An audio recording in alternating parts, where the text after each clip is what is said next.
The manhwa begins, a blonde-haired lady with unknown identity declares. Serve me as your master. He slowly looks up and she continues, not the ducal house of Felicite, but me. She takes a glance at him and ponders on his name, it's Readian. He is also the strongest, most beautiful Norma, and there's a reason why she needs to win him over to her side. She steps forward, pressing her thumb on his lips, then he gives his answer, but it isn't so encouraging. He tells her he doesn't serve anyone weaker than himself as his master, catching her completely off guard. Step back to the days before her encounter with Readian. She stands obediently in front of a man who appears to be her father. He acknowledges she's made significant contributions to their household recently and then asks to hear it, what it is she would like as her birthday gift that year. Looking sternly while her father only takes notice of the striking resemblance between she and her mother, she drops her request like a bomb. For my birthday this year, I want the key to the subterranean castle laboratory. Startled, he immediately asks if she even knows what kind of place the laboratory is, and she responds saying, "Of course, father, I'm a Felicite too, I'm well aware of what it is." The subterranean castle laboratory, it has a fancy name, but in reality, the laboratory is a place where the Norma, the murderous human weapons who serve House Felicite, are cultivated with the strongest Norma there being. Readian.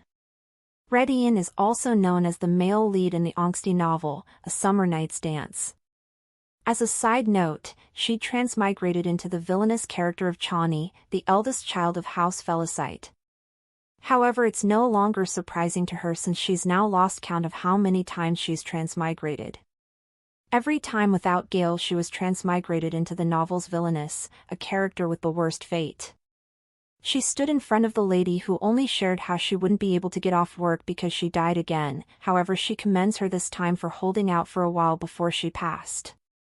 She sighs as she notes it truly is her last chance this time, but instead of sadness she was filled with excitement that her gruesome fate, the tiresome repetition of life after life, is finally coming to an end. Only, she's about to learn that it's not as she thinks it is.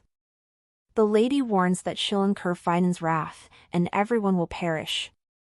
Her father snaps. He questions how she can ask for such an item, asking if she isn't aware of how dangerous the brutes there all are. He sighs as he acknowledges, of course she wouldn't know since she was raised in a sheltered environment, so she couldn't possibly know anything about that brutal world down there. However, she shocks him with her response. Breaking her silence, she reveals.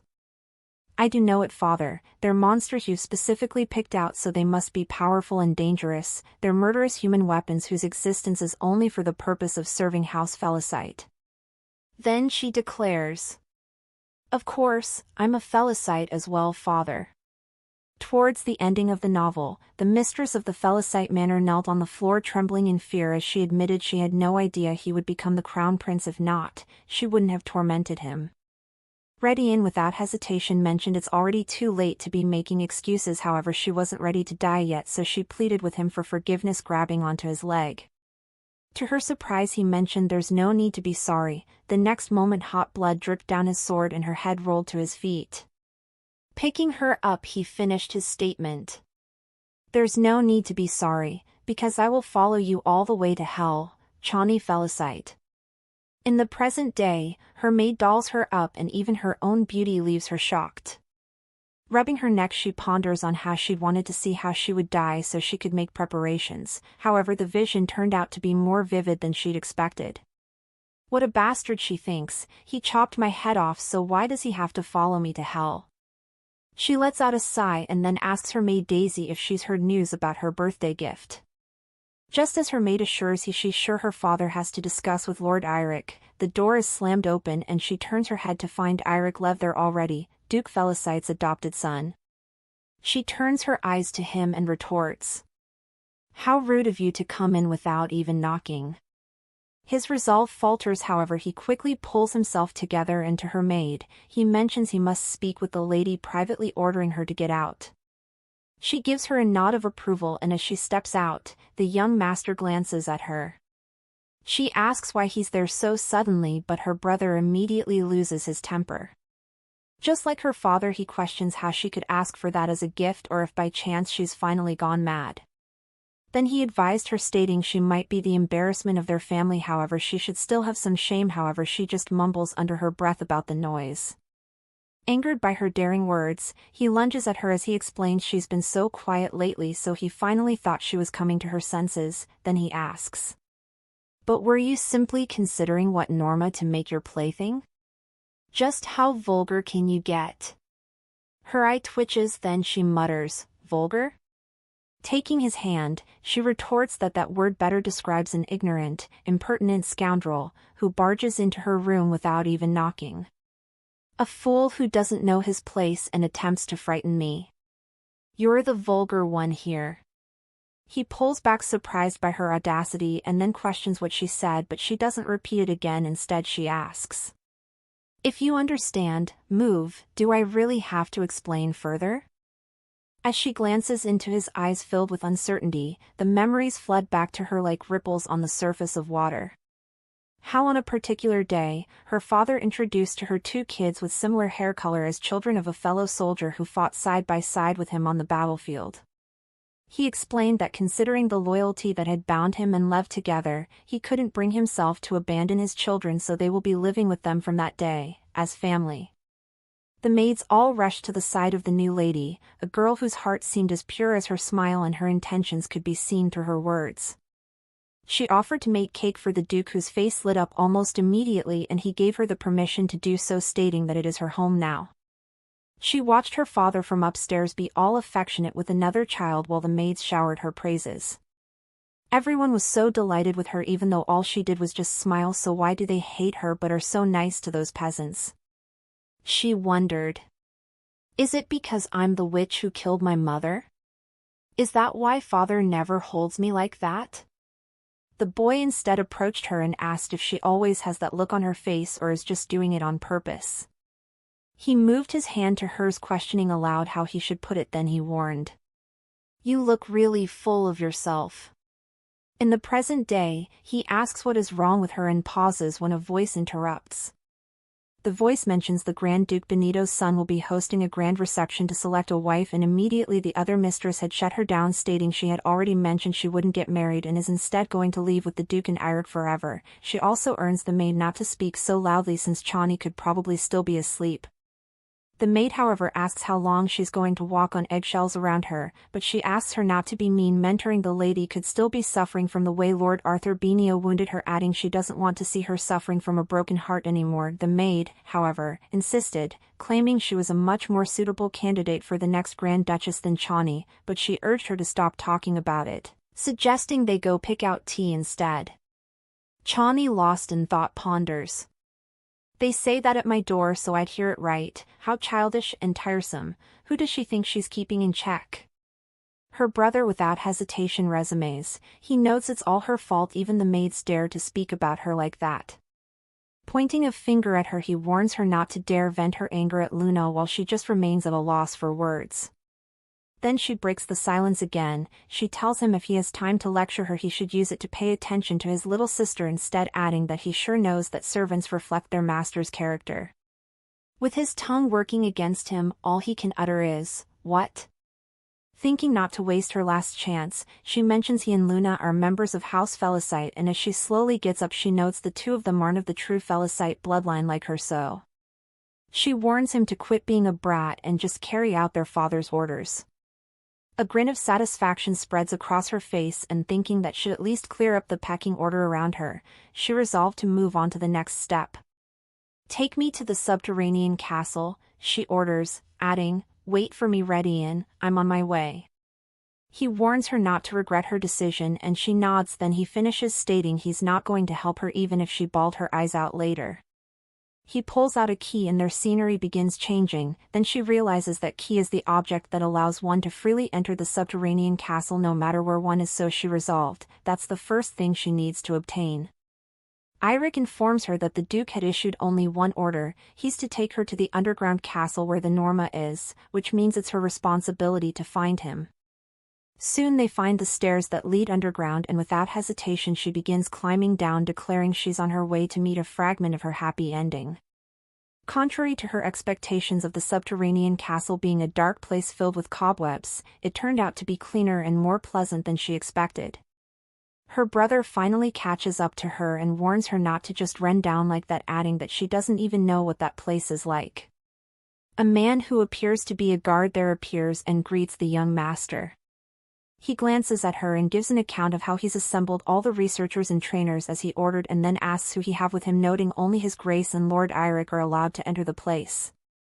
Eirik, in an attempt to loosen up the tension, apologizes for the late explanation before revealing the Duke has bestowed Lady Chani with a gift. Then, he shares the lady's desire for one of the monsters in there as her plaything. The guards immediately begin murmuring, questioning if it's really the lady and if she and the Duke aren't on bad terms. Her brother leans down to whisper into her ear. He urges her to go on and find him, sharing his doubt that she'll be able to accomplish that on her own. She pushes him off, asking him not to get so close since it's disgusting. Then she begins her mission. She walks down the hall, and as she glances around, she wonders if there's a need for her to recall the storyline. Then she pauses as she recalls the Red Oath. Glancing at it, she ponders. If that red curtain embossed with the family crest isn't there by accident, then Readian might be behind it. She walks up to it, and as she pulls it down, she questions how she couldn't know what it feels like to be hidden and all alone, in the deepest, darkest places. She was confident she'd find Readian once she swept the curtain aside, but she was wrong. Behind her, her brother let out a mocking laugh and called out, "Watch out, sister, what if you crash into the wall?"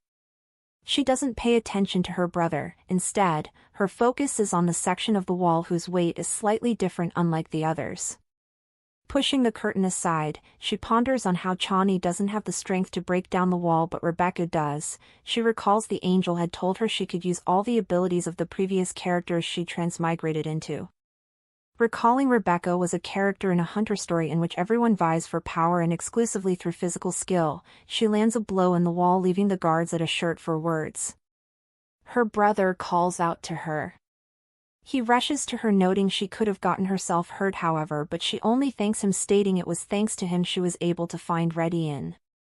She turns to him and suggests if he's going to pull that kind of ridiculous stunt, then he should be sure to keep his mouth shut next time. Then maybe she could have crashed into a wall.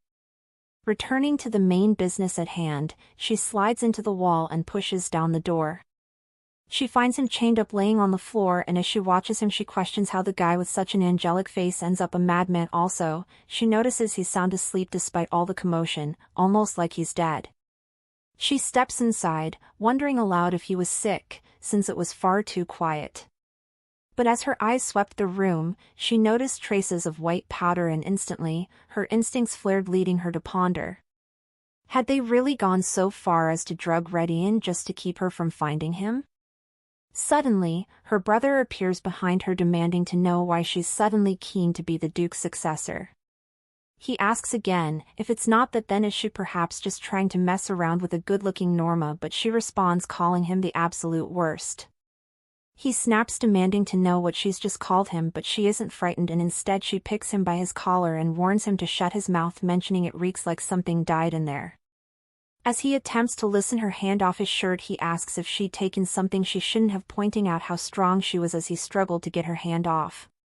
She drives her knee into his leg before letting him go, and while he is down, he glares up at her and asks if she'd lost her mind. But she shoots back immediately, noting he's the one who's lost it, demanding to know whoever said he had the right to lay a hand on what belonged to her. He shouts her name in frustration, but she cuts him off coldly, ordering him to stop yelling and asking if she really needs to rip out his tongue to make him come to his senses. She glances back at Readian, who's still asleep, and notices the drug already starting to wear off. She goes to him, caressing his cheek while she greets him, "Hey Readian." As she gently caresses his cheek, she thinks he's like a child, so he'll probably like candy, right? Without hesitation, she offers him a piece, added with a light smile, and says, "If you don't forget me, I'll give you 2 pieces next time." Her brother doesn't let her action slide and instead points out that she's being so weird lately, demanding to know why she's doing something she's never done before. He goes to her, tapping on her shoulder softly and explains he just can't get used to her acting like that, so she should just return to her normal self. However, she just responds with a cold, detached tone stating she thinks he's the seriously confused one. She smacks his hand off, explaining whether she fools around with anyone or aspires to be the successor. "What's it to you? I'm not even your biological sister, so know your damn place." In this heated moment, Readian slowly opens his eyes. Hearing the noise, he questions silently what they're yammering on about, and then he notices the candy in his hand. While Chani is busy pummeling her brother, Readian doesn't spare them a single glance. His attention stays completely fixed on the candy in his hand, quietly savoring it as he wonders if she plans to give him another one, and how he'll have to politely refuse next time, just to keep things fair. But sensing having a conversation with the lady will make things more tiresome, he retires back to sleep. Later, she sits quietly sipping a cup of tea as she reminisces on how badly she'd beat her brother up. She drops her cup gentle as she ponders on the result of her outburst. Eirik will never take her to the subterranean castle again. She'll have to get her hands on the key to the castle somehow. She recalls the guard who'd questioned her presence and questions if the only way for her to get the key is through the Duke. Duke Romeo Felicite, a soldier who rose to the position of commander-in-chief of the Imperial army. He may be a raging lion on the battlefield, but he is rather ignorant when it comes to family politics or financial investments. Conversely, she's also learned and acquired a wealth of useful knowledge from her numerous transmigrations, and every business she takes generates billions in gold that she's been given the name, Chani, the Golden Hand. Still in deep thought, she resolved to just make a few choice investments to win his favor and then cajole him into giving her the key. Suddenly her maid rushes in with an invitation from Lord Arthur Benio. She turns her attention to her and her maid explains that it's a really big reception and she's sure pretty much everyone has been invited, but she knows she's been waiting for hers. Chani, however, doesn't show any bit of excitement, and her maid again mentions she's been upset because he never responded to any of the letters she sent him. She assures her that they'll have an opportunity to speak together in person this time. However, Chani orders her to throw the invitation out. Her maid seems stunned and Chani explains that there are more important things than that. Also, she informs her she'll be dining together with her family that night and asks her to help her get changed. At the dinner table, Luna boasts about how she'd made the perfect lemon cake this time that everyone complimented her on. She asks Eric what he thinks about it, but instead he teases her by asking if she's sure she made it by herself, mentioning it seems like everyone helped her with it.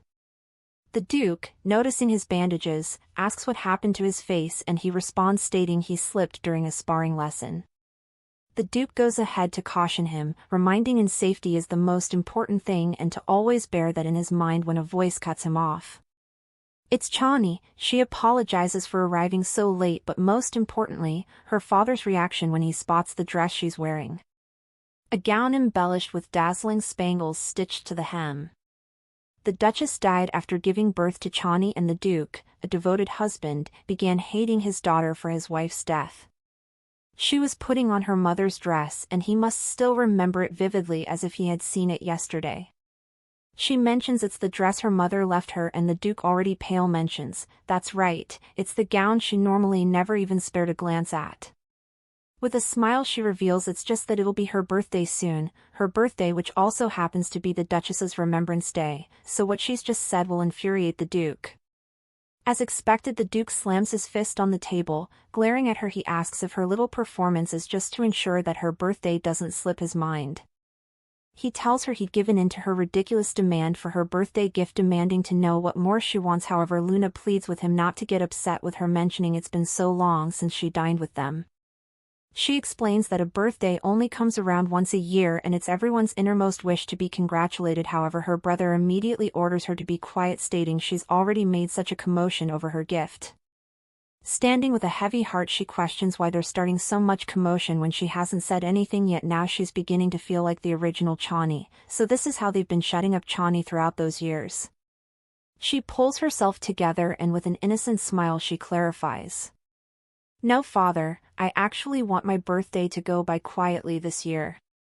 She continues explaining that they haven't really been able to pay their respects to her mother because her birthday and her remembrance fall on the same day, so for her birthday that year, she'd like to remember her. Shocked by her words, he struggles to process it while she just glances down at him. Then she mentions she's not a fool and is aware of what people say. She reveals she knows everyone calls her a witch because she ended up killing her mother as she was giving birth to her. Luna interrupts with a mocking tone, trying to assure her that Eric had meant it that way, but she doesn't pay attention to her and instead tells her father her right, and she was childish. She explains that she hoped and waited for the day he would tell her she didn't kill her mother, and now she realizes she was just young and wanted confirmation from him.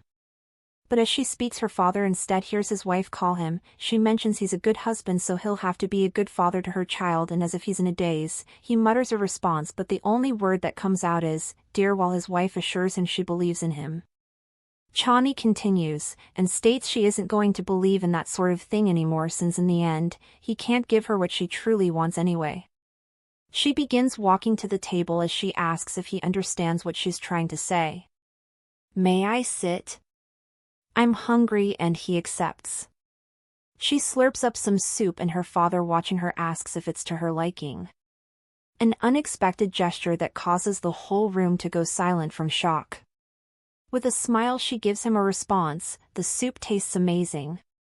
He asks if she's impressed with the soup and then mentions he'll tell the chef too, but Eric interrupts and asks the Duke if he's made a decision regarding the jewelry shop investment.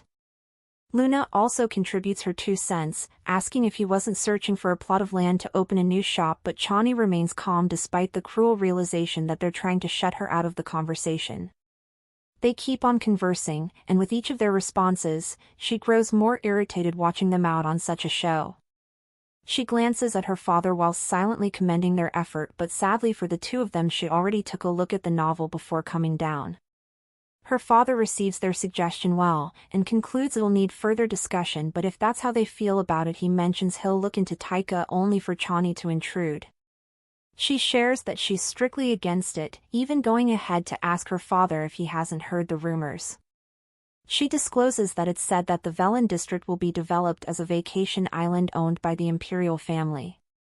Also, she adds there's a talk that a prayer house for the temple will be coming into the Taika district, and she heard on the grapevine that the Imperial family plans to demolish the current business area and develop a new district. Eric, prepared, mentions the Imperial family's businesses are kept strictly confidential until an official announcement is made, so they can't decide on the shop's location based on a rumor, and her father agrees with Eric. As she enjoys her wine she ponders silently. She knew he'd say that, but she never shared those rumors for him to believe her. What she needs isn't superficial trust, it's money. Then she raises her glass and reveals she'll invest in Helen's district in his place. She discloses that the money given to her by her grandfather is still sitting idly in the bank. She continues, stating the rumor she heard is true, so if she were to make a diversified investment in her name, he wouldn't suffer any losses in the future. Luckily, she's able to convince her father, but not only does he agree, he also commends her on her ambition and confidence, a praise to which she responds that a true Felicite ought to possess that sort of determination. Later, Chani's maid notices she seems to be in a good mood that day. Chani, with an indifferent tone, only asks if that's so. Does it show? Before revealing she enjoyed last night's dinner. Concealing the real reason, she slides the key freely around her palm and silently considers, "Of course I'm in a good mood." Last night, her father had mentioned a Felicite doesn't merely offer verbal compliments and asks if there's a reward she wishes to receive. Then, without a moment's hesitation, she points to the key around her brother's neck and reveals she wants that. Now she questions how she wouldn't be happy when she managed to receive the key to the subterranean castle she's wanted desperately. She didn't think she'd get it so easy, at least until the investment matter had ended, but it came to her surprisingly easily, and now, all she needs in her grasp is Readian. In a new scene, the guard in the subterranean castle presses Readian down with his foot. Chani, who's just arrived, recalls how she'd come down to the castle in a good mood only to witness such a situation. The guard again warns Readian not to deluxe himself, saying no one would ever save a filthy bastard like himself. But she breaks her silence and demands to know what he's doing. He looks back in shock and tries to hold his composure knowing he's been caught by asking why she's there. Clenching her fist, she asks if he has trouble remembering things because he's such a fool. "I told you not to touch what's mine," she declares. Again he asks how she'd gotten there, only this time the look in his eyes is stern. She asks if that's his answer and then without hesitation shows him the key to the subterranean castle, which he recognizes almost immediately. Then his resolve falters as he realizes the rumors are true. They say the true ducal daughter, descended from the legitimate bloodline of House Felicite, will take in Readian and become the master of the ducal castle in the future.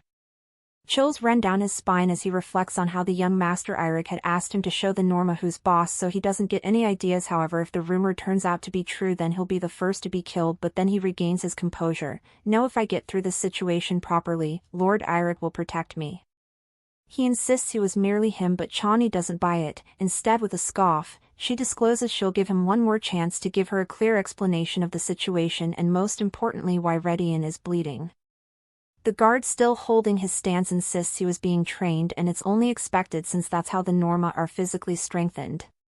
He mentions Lord Eirik, the commander of the place, is aware that's how they handle their subordinates, and since not even he interferes during training, he suggests she does the same. However, she suddenly grabs him by his collar.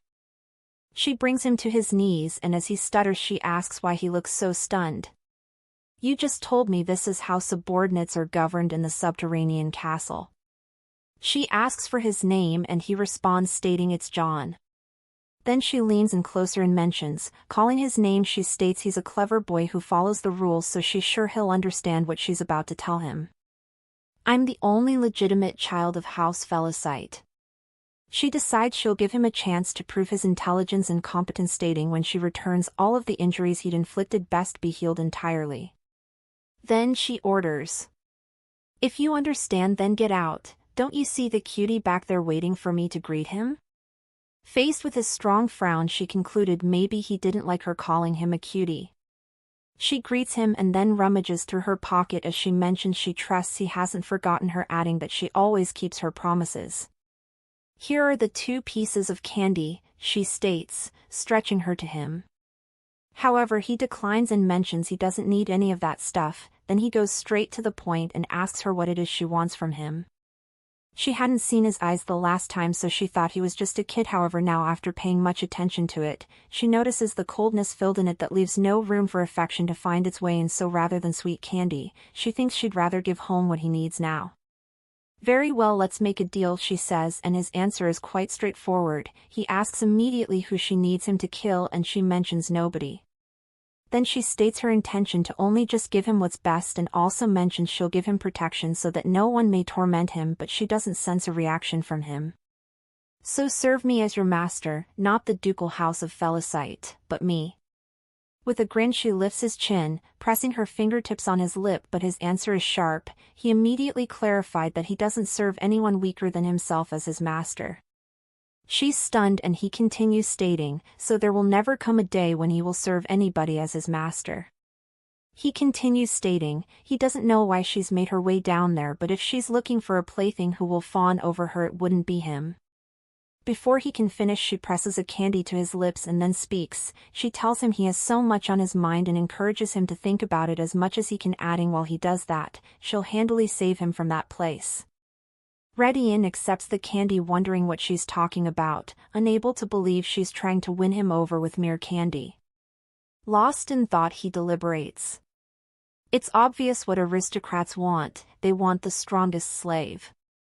They believe they've paid for my life with 2 pieces of candy and expect me to be so loyal that I'd die for them. It's selfish greed.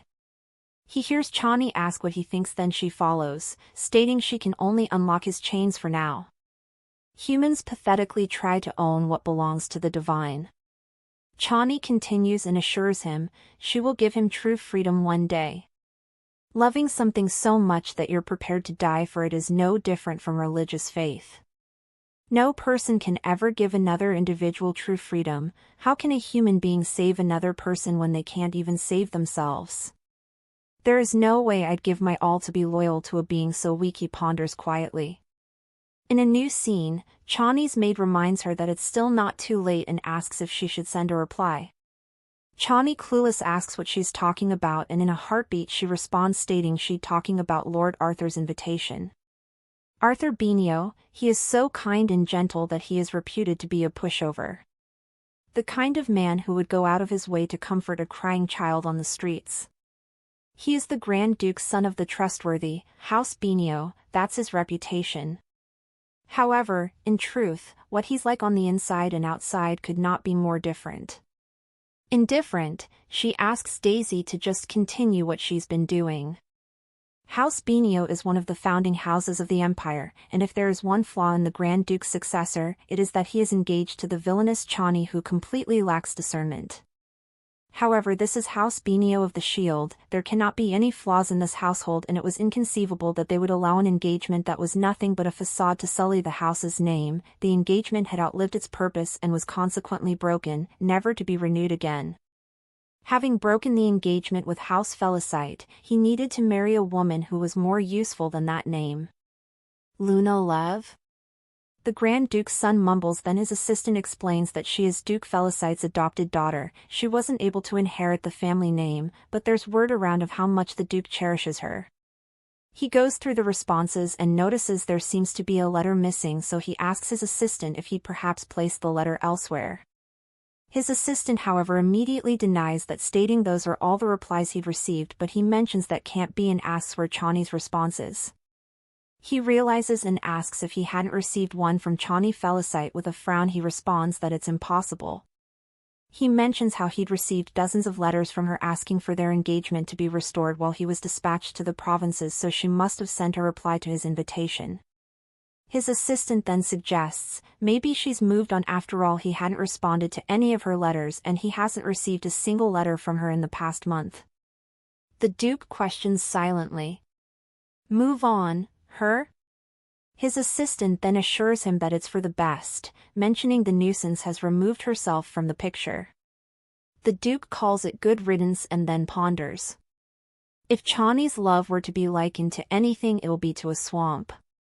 A force that refuses to go down alone, one that grips my ankles with a resolve to never let go, latching onto me until the dreadful end, a tiresome swamp. That's how Chani was, so how dare she? His gaze intensifies, then he mutters, well, now I'm in a foul mood. In a new scene, the guard questions loudly how Lady Chani can get her hands on the key to the subterranean castle, or before that how did she put Readian to sleep?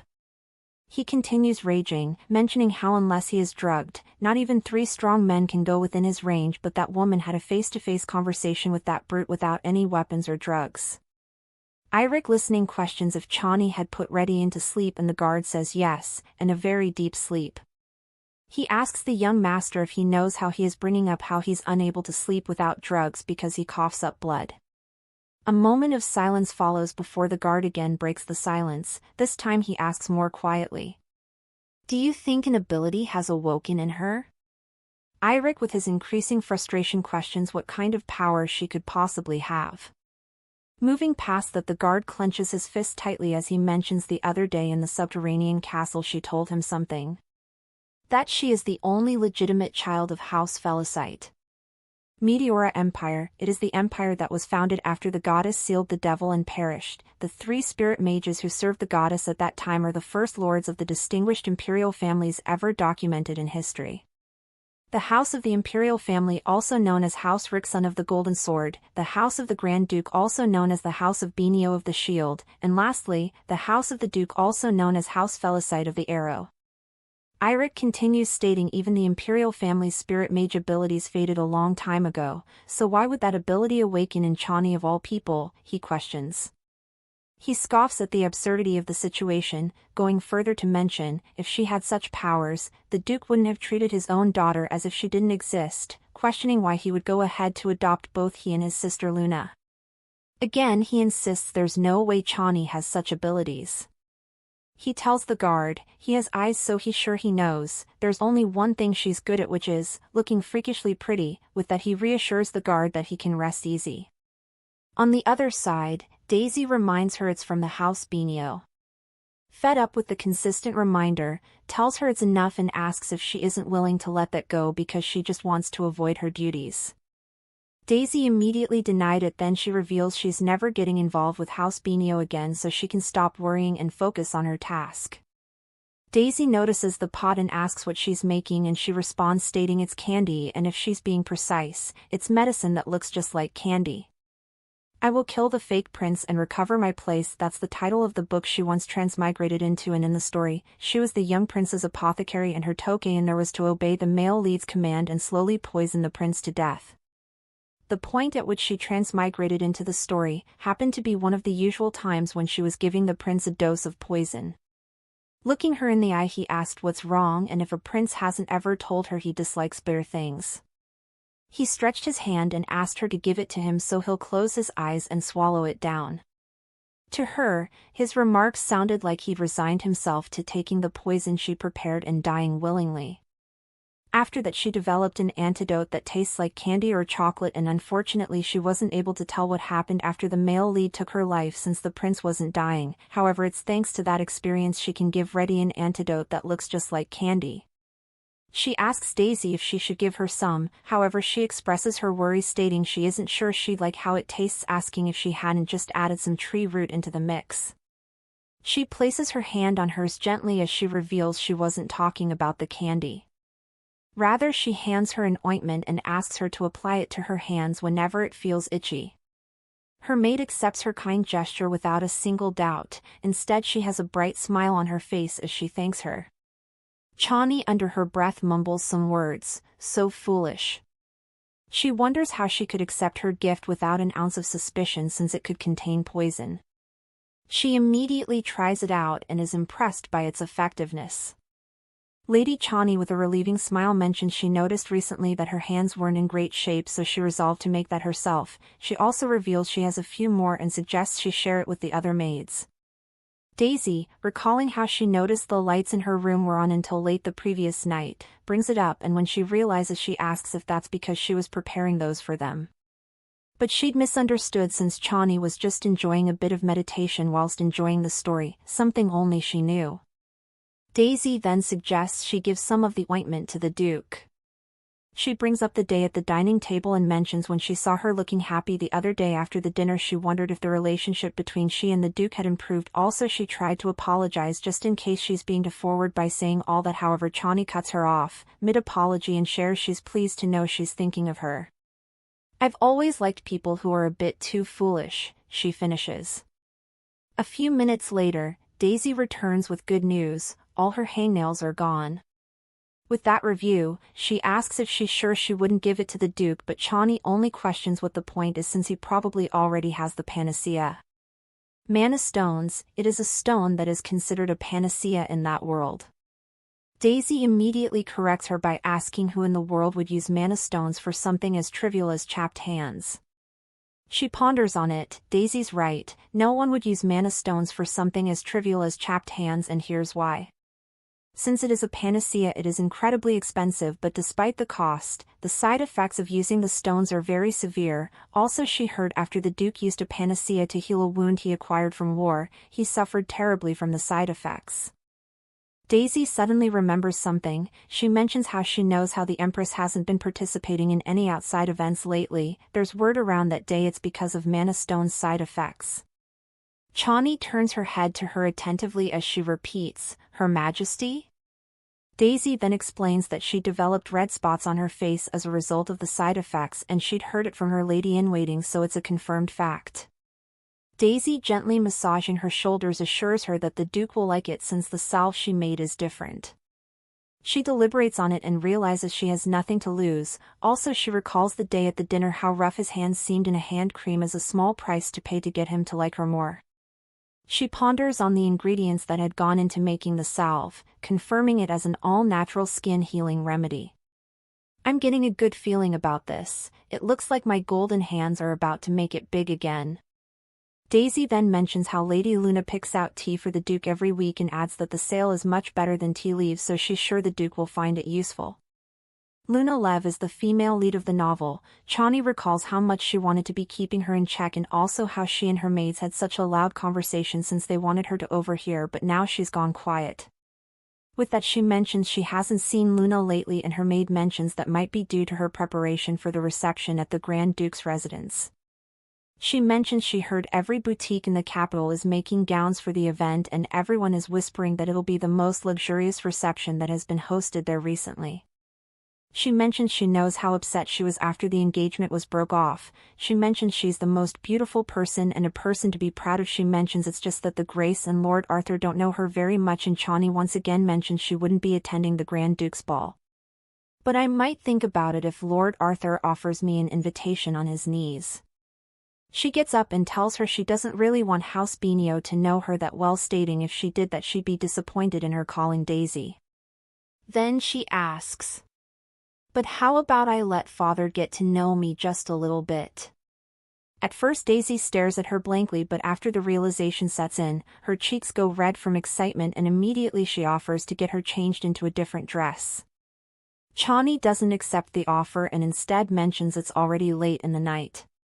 With that, Daisy asks if she should set a salve aside and then share the rest with the maids, but she refuses and instead asks her to set two aside, explaining one is for father and the other will be for someone else. Later, she goes to the subterranean castle, but she's met with an unwelcoming atmosphere as the guard in charge asks why she's there at such a late hour.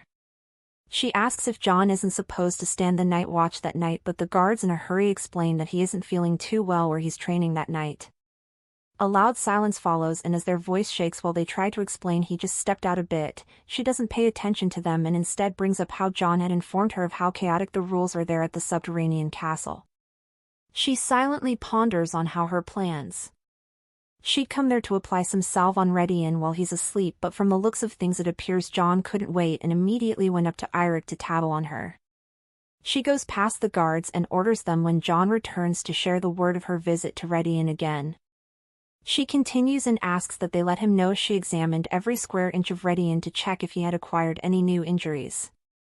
While she's gone, the two guards exchange whispers. One asks if the situation isn't dangerous. If something happens to her while she's away, they could end up in trouble, but the other guard assures him it'll actually be better that way since she needs a good scare so she never comes back. The guard glances back at Readian with new hope, agreeing with the other guard. Even if she dies there, no one will blame them. Instead, it'll be all that monster's fault. On the other hand, Chani caresses his cheek, checking to see if his scars have faded. She takes part of the salve and applies it gently onto his skin. But just as she applies the salve onto his wounds, her emotions get the best of her, and seeing he isn't reacting to her presence, she shares her feelings. "That's exactly how I feel as well. We're in the same boat and I'm sick to death of it. You asked me what I wanted the other day. I just want to live, that truly is it." Readian will escape the subterranean castle and become the successor to the Imperial throne, so she resolves, if she doesn't want him to behead her on revenge, she has to help him. She wants to live out her life in full this time and escape this tiresome world. Outside, the guards are left in total shock. They question how it is that the lady could walk on and come out of Readian's cell unscathed, and also, how he'd fallen asleep without sedatives. They walk into his cell and a guard calls the attention of the other guard to the strange stuff on his face and neck, leaving the guard to question if the lady had treated his wounds. The guard leans in closer and scoffs. "Isn't she so nice? Exactly what does she see in this bastard?" But nothing prepares him for the next situation. Readian suddenly grabs him by his neck. Holding the first guard down, he glances up at the other one and asks, "Why'd you guys crawl in here like a couple of rats?" The guard, standing, although shaking in fear, pleads with Readian to spare him, but Readian only repeats his pleas and asks if he's saying that sincerely, because he believes he'd let him live. Readian recalls the lady's words, she just wants to live and that they do their best until then. Then he releases his grip around the guard's neck and orders his second to take him away before he actually kills him. In a new scene, the butler informs the Duke he's purchased land in Valentine district under Lady Chani's name as he suggested. However, he questions why out of all the places there did the lady have to purchase that empty, worthless piece of land. The Duke responds saying she wanted to buy it with her money, so there was no reason to stop her, and the butler agrees, but just as he's about to voice his doubt, the Duke cuts him off. Who knows, maybe this empty, worthless land will suddenly yield gold. The butler then mentions he thought the lady wasn't interested in family matters or business, so he's a bit surprised. Suddenly he reveals an interesting rumor has been circulating among the servants recently. The Duke, interested, asks what it is, and he explains that it's solved. The lady stayed up all night to prepare for them, and they also say the one she made for the maids is extremely effective. He clears his throat softly as he shares, it was the talk of the household, so as the butler of the house he decided to test it. The next minute he takes off his gloves, showing his smooth and glowing skin. The Duke brings his head down, remarking that it clearly does look quite fine, but then he glances at his rough hands, still with clear scars. His butler notices and immediately asks if it could be that the lady hasn't given it to him. The Duke, clenching his trembling fist, admits she hasn't. The butler then suggests maybe she hasn't given it to him because he uses a mana stone, but the Duke senses his mockery and orders him to stop. The Duke then admits his mockery made his anger to flare up and then suggests maybe the lady isn't aware he's always suffering from mana stone side effects. He scoffs and retorts, maybe that's why parents often feel their efforts in raising their children go unrewarded, but then an awkward silence follows. The butler then fires back. Actually, to be frank, Your Grace, Lady Chani practically raised herself. He mentions he used to always be away at war, returning to the Imperial capital once every few years. He disclosed to the Duke there were rumors all around that the ducal house was cursed because he was consistently absent from the castle after the Duchess's death, and her ladyship has been alone in the cursed castle since childhood. Most even when you returned home for good, Lord Eirik and Lady Luna were with you, and you never even spared the lady a glance. The Duke, after listening, then asks if what he's saying in summary is that he doesn't deserve the salve at all, but the butler mentions it's not quite that. Instead, he wonders whether her ladyship has truly committed such an egregious offense that she ought to be described as a witch, the Red Witch of House Felicite. The Duke slams his fist down in anger, questioning the audacity of those who dared to say such, concluding it appears they have no fear of Duke Felicite.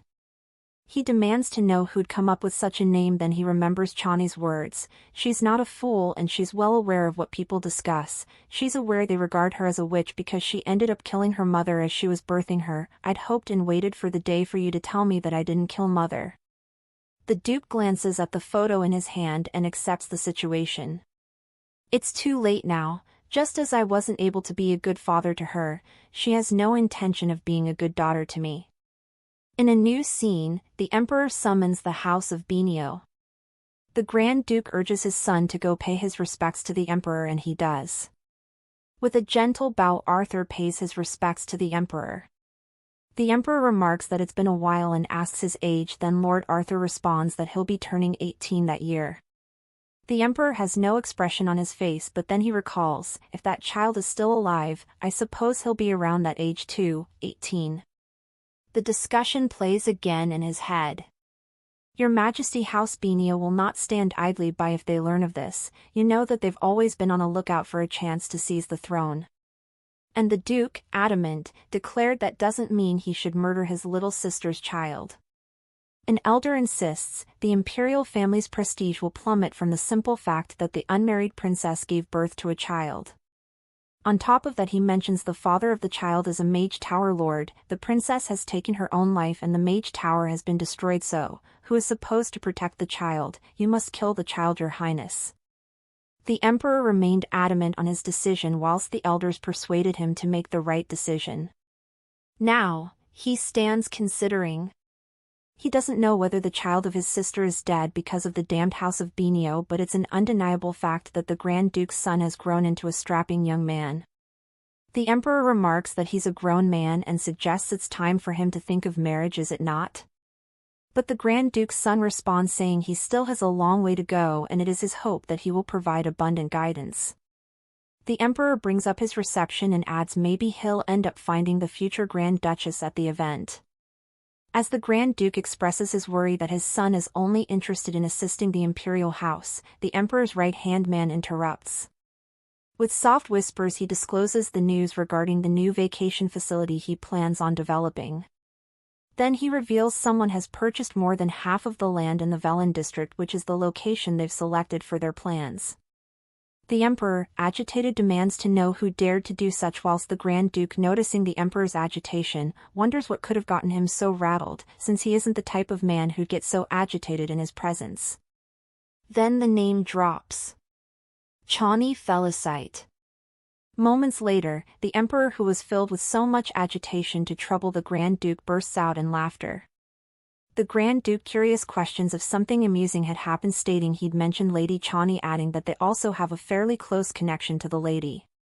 Gripping his son by the shoulder, the Grand Duke asks if that isn't right, and he agrees and explains that although their engagement was broken off, they were betrothed to each other for quite a long time. However, the Emperor with a grin shares, something interesting has indeed occurred.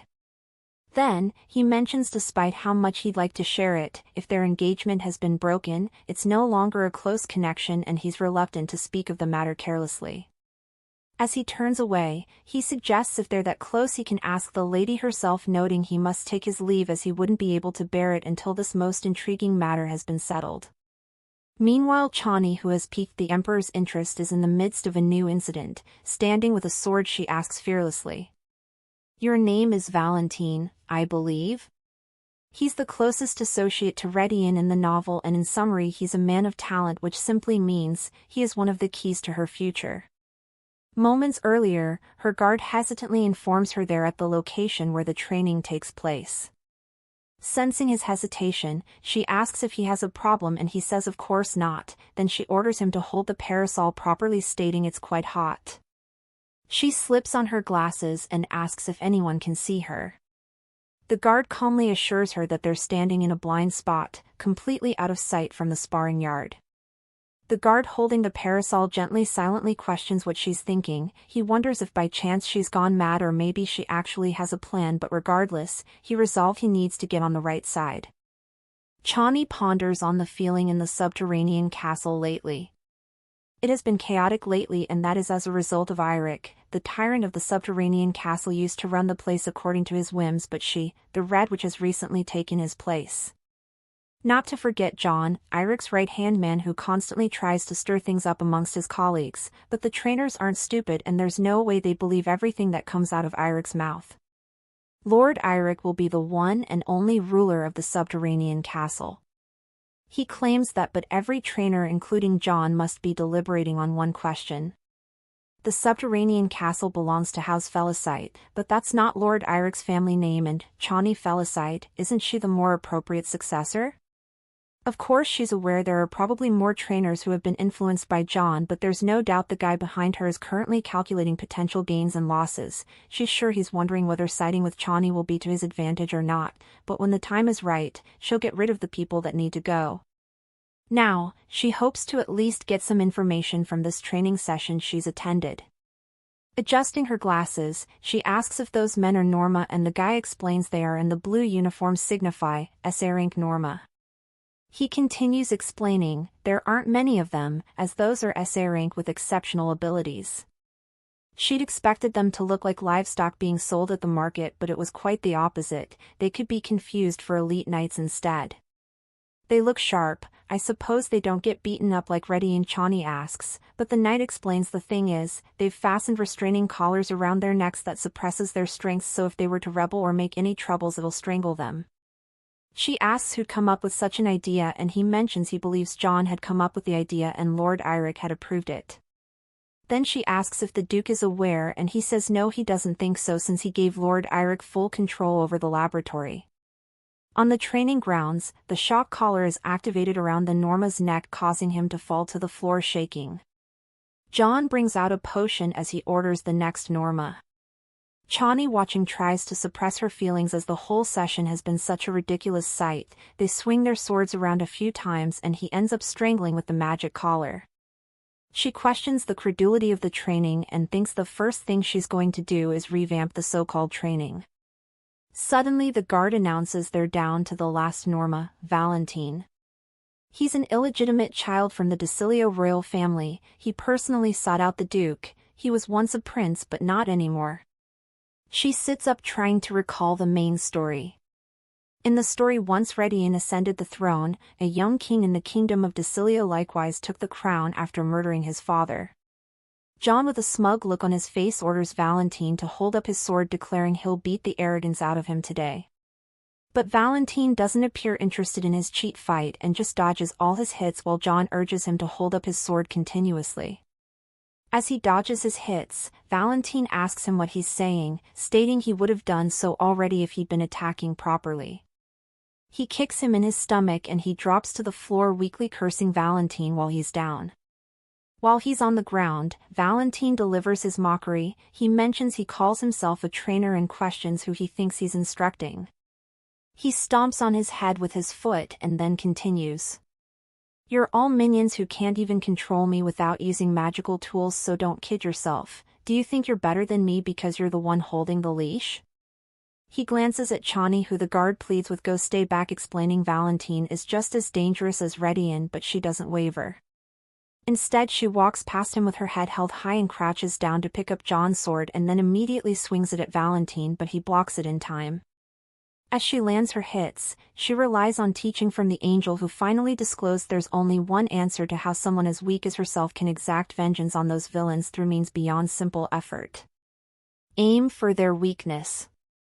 He drops his sword whilst gripping his hurting shoulder. Chani then considers how he appeared to be evading attacks while minimizing movement on his right shoulder, an oddness she only noticed thanks to Olivia. Your name is Valentine, I believe? You're not destined to be a mere swordsman, right? That's why your shoulder isn't able to handle this foolish training. Then she declares there shall be no more swordsmanship training for him from then on, as she would give him another task instead, one that suits him better. But Valentine suddenly declares the round as invalid, leaving her at a loss for words. He explains that she'd come to him after she identified his weakness, whereas he had no information about her whatsoever. He continues, stating no one can snatch a victory in such an arbitrary manner in the subterranean castle, and most of all, regardless of whether he stabs or slays someone with his sword, she has no authority to order him around, my lady. Don't tarnish the subterranean castle's rules of engagement with such cheats, he finishes. However, Chani isn't shaken by his words. Instead, she asks if the rules he refers to aren't laughable, asking if he means assaulting the trainer and running the sparring session is in accordance with the rules of the subterranean castle and constitutes a fair victory. Then she asks, why don't you try saying that after you've been decapitated on the battlefield? Then again, I doubt you'd be able to claim invalid rounds or complain of cheating after you're dead. She doesn't stop there and leans in closer with a whisper, asking, how does the defeated show respect to the victor in the kingdom of Decilio? He stutters in confusion, but she continues, stating if he wishes to return to his kingdom of Decilio and see his father and siblings, then he shouldn't forget the manners of his country. Clenching his shoulder tightly with a satisfied grin on her face, she asks again, think about it, who do you think will send you back to your kingdom? Who is the person that possesses that much power, the person you must surrender to at this very moment? After that, a short period of silence follows. Then, as if he's finally come to an understanding of her words, he lets out a scoff, manners of the kingdom, Then he takes her hand and places a soft kiss in between her fingers, and on his knees he declares, he presents to her the accolades of Decilio, mentioning with these hands she has preserved him, and with those same hands may she redeem him. I submit to you, this is the vow of surrender the defeated offers to the victor in Decilio. Satisfied with his obedience, she praises him, very good, and gently reminds him to be careful not to hurt that hand from now on. The guard from before goes to her, beaming with excitement as he questions how she'd done it, stating that Valentine is a scoundrel who was exiled for attempting to assassinate his siblings. Instead, she asks how she would know and suggests he must have submitted to her because she's stronger. She turns her head and passes as soon as she notices Readian. However, without a single acknowledgement, he moves past her, leaving her in total shock. Later, she quietly deliberates. She believes Readian is suddenly sulking because he believes she treats him just like the other captives there. She gasps, tiredly pondering on how she's been waiting all that time to show him that he's wrong, but looking at the training, she questions if it hasn't gone on for way too long already. She calls on the guard beside her, Maz, and asks who the trainer is, in charge of Readian's training. Maz leans forward and with a whisper explains that he's Sir Neville. During the Duke's days commanding the army, he was his most cherished subordinate. He adds that he's also heard he came to the laboratory on the condition that he trains only Readian. But Chani asks, even so, if he isn't being too severe by making that kid suffer until that late hour. Maz surprised questions who she's referring to by saying kid, but she insists he's aware who she's speaking of, also noting regular mealtimes are crucial for kids during their growth spurts. On the other hand, Neville urges Readian during his training to make use of his full abilities, to force him back even further and do it until he's able to feel and control the strength he possesses. Steel crashes after steel as they exchange strike after strike, with Readian fighting with his best strength known to him, when suddenly he pauses. His fist around the blade tightens, and as his gaze sharpens, his trainer appears to understand the situation and instantly begins urging him to snap out of it, whilst blocking his heavy strikes. He calls out to the guard around, questioning why they're just standing uselessly, and instead to activate his restraining collar or shoot him with a tranquilized at least. However, it isn't long before someone reports that the collar isn't working. Amidst the rising chaos, Chani stands frozen, confusion clouding her expression as she focuses on his words. Readian? You humans must have already forgotten my name. Neville trembles, staring up at him with a mix of fear and disbelief as Readian lifts him effortlessly off the ground. Didn't I say I would return without fail? It seems, the woman I've been searching for has finally returned. But just amidst the chaos, a soft, calming, reassuring voice calls out to him, reminding him that training is over. Come over here, it's time to eat, I'm famished. Lost in thought, she questions if that was Readian's berserker frenzy that was mentioned in the novel. It feels like his gaze alone is enough to pull me down with an overwhelming force. Teasingly, she asks again if he's going to make her wait while her head is consumed with thoughts of how she can't show her fear, since that will be similar to placing her head inside the jaws of a beast. It only takes a moment for the gloomy emptiness in his eyes to vanish, replaced by a flicker of newfound hope. The sudden shift being so striking, it leaves one question lingering in the air. Did he just return to his senses? That's all for now. I just want to say thank you to you guys for the support. As always, if you will like a continuation to this story, please like and leave a comment. Thank you.